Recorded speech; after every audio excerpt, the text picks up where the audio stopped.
আসসালামু আলাইকুম বন্ধু তুমি নয়ন জলে ভাসি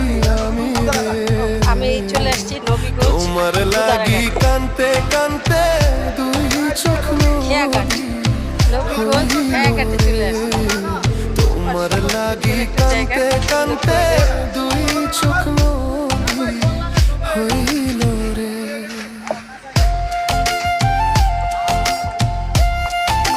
পাশের সাঁকো দিয়ে আসে এই সাঁকোটা দিয়ে পার হচ্ছে আমি চাঁদের আলো ঘরে আসে